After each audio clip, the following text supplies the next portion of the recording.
Good morning. You listen to FloorDaily.net, and I'm Kemp Harr. This morning, my guest is Brendan Phillips, who is with Smart Carpets. Brendan, how you doing? Good. How are you? I'm good. I heard about your company recently on PR Wire and saw that you had a unique approach to the market and thought it'd be interesting to delve into a little bit. You sell consumers flooring using mobile showrooms, right? That's correct. We started 20 years ago as mostly carpet, but we've really evolved heavily into all products. And from the very beginning, this has been your approach to go to the consumer's home and sell them in the home. Right, with a mobile showroom. All right, so what is your service area? Primarily the entire state of New Jersey, eastern Pennsylvania, parts of New York, not much. And for certain customers, we've delved out of state beyond those borders. How did you get into the flooring business? Well, that was, oddly enough, a bit of an accident. During college, I was working in the civil engineering field and the construction management field. And the latter part of the 80s, early 90s, there was a recession, and the real estate industry dried up. So I had to take any job I could find at the time. I was young, and I ended up working for all things an advertising agency, which was a complete shift of a knowledge base, but I seemed to do well with it. That particular business was very small. The owner didn't have a lot of clients, and he was unable to really afford a large paycheck. But I learned a lot, and one day I just needed to make some money, so I took a job at a large retail carpet company, who was, at the time was the largest in the Northeast. And I did that for about a year and a half. Then I went back into the advertising business for 3 years, then decided I wanted my own business, and I decided, okay, I needed something that I knew how to bring to market and execute on the full life cycle of the sale. And oddly enough, it was carpet and flooring. I just said, all right, I know how to do that. Let's take my marketing, let's take the widget of carpet and flooring and see what I can do with it.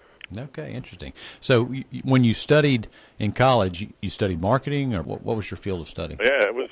I got a business degree primarily. Yeah. Okay, interesting. All right. So, there's buying groups out there. Are you a member of a buying group? No. And when you look at the products that you sell, are you aligned with any one supplier, or you carry the full gambit of materials out there? We carry a huge. I'm very much into carrying as many brands as possible. So we have strong, alliances with our suppliers, but we're not exclusive to anyone. Yeah. One of the issues I think that's out there in retail is this phenomenon called clutter. Obviously, you have to cut through the clutter if you've got a mobile showroom because you have a limited amount of space on that truck. No, to an extent. Most customers need enough choice to feel like they've done their shopping, so you do have to present them with enough of a selection so they can feel they've exhausted the need to shop. So that is true. But at the end of the day, consumers ultimately buy similar things, and we always make the joke that they need an hour to figure out which beige they want. Not to be derogatory towards our consumer. It's more just, if you understand your consumer, then you understand how to service them. And our mobile showrooms are pretty much, all the same. They're standardized, and we have a very large selection. Oddly enough, if you were to go with a full-size display for all the products we carry, you would probably need a 4,000 or 5,000 square foot showroom to do it. Okay. Do you think this approach to the market works better now because of the situation where the consumer has limited amount of time and you're coming to them and kind of working on their schedule? I think we went through an enormous growth period where we expanded our mobile showrooms up to 50 on the road at one time. During what I call the bubble years of the 2000s, when the economy was probably falsely on fire, but it was nonetheless. And back then, I would say what you just said was very true. It seemed that when there was money at hand for the consumer, convenience became paramount.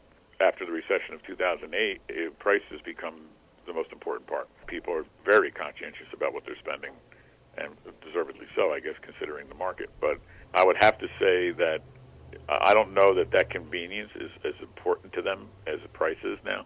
And it has admittedly become more of a challenge to market this model. So we have to be clever about how we do it. Yeah. Good news for us is we've installed over 150,000 customers in the time that we've been in business, so we're well known in our market. So we get a lot of residual business, if you can call it that, for our, in our industry. Flooring is very not much a residual business, but we get a lot of referrals. Our network is big. Hasn't the progression of technology opened more doors for you? Because, you're listed on Yelp now, and I think a big part of your front door is the Internet, isn't it? Oh, absolutely. It's inherent when you're dealing with a shop at home because it's a virtual concept, even though there's, there are brick and mortar buildings, and we have several buildings, but there's nothing that the traditional consumer would walk into and walk around and shop. And plus, the consumer today has become very much more in tune with buying online. So yes, it was a almost natural progression for them to be comfortable with the shop at home model, at least initially. And as you pointed out, the social media out there, you got to be very careful with it, because you could have, as we do, hundreds of thousands of happy customers and then one or two bad ones, and they seem to find their way to the top of search engines. And the many, many, many happy customers are expected to be happy, so they really don't go participate in that kind of thing. So yeah, it's got its upsides, its downsides. It's just a different dynamic. Yeah. Who do you think you compete with? Do you think you compete with the home centers the most, or who do you consider your competition? Anybody who sells carpet or flooring, to me, is competition. The minute you try to isolate one competitor, then you may be shooting at the wrong target. But if I had to say the entire industry is competing with Home Depot and Lowe's, at least the perception that there's value there. Our experience is that we provide a much higher level of service for what is considered a comparable price. But you look at I think it was in your magazine, that Home Depot and Lowe's have taken the largest piece of market share last year in all of the time that they've been doing the carpet and flooring business. And that's not to say they're necessarily doing a better job for the consumer, but the perception is that they are. Okay. And that's a price-driven thing. One last question. What trends have you seen? I mean, yeah, your name, Smart Carpet, and you do sell and floors. What trends are you seeing? Are you seeing a little bit less carpet being put in and a little bit more LVT? Talk about that if you would. Yeah, LVT is a hot item right now. It absolutely is, and I don't think it's displacing the carpet industry. I think it's displacing the laminate industry. The gripe with laminate flooring was that it always had issues with moisture and water, and the LVT thing has eliminated a lot of those problems. And that's what people want. They want a more permanent solution, a more headache-free solution. And I think the LVT has that, at least, presents that promise. I think it's still way too early to call it the winner that everybody seems to think it is, but I think it has a great upside. Yeah. Well, I mean, obviously we've seen some decline in the overall market share of carpet. Do you think that might be cyclical? I don't know. I actually think if it is, the cycle is going to protract to a bigger cycle, because what's displacing carpeting is a more permanent solution. And instead of every 7 years changing carpet, people are perhaps not changing it as frequently. Right. The hardwood flooring industry is really what changed everything.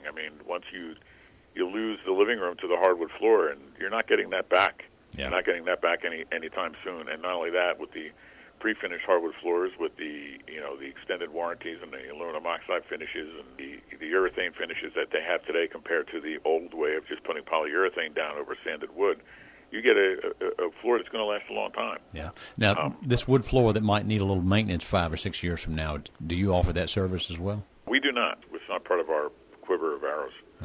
You mentioned a minute ago that at the peak you had 50 units out there. Where do you stand today? We're 35. 35, okay. Well, Brendan, I really appreciate you sharing time with us and talking about your business model. I thought it was really unique. Again, been talking to Brendan Phillips with Smart Carpet. And flooring. And flooring. And you've been listening to Kemp Harr and FloorDaily.net.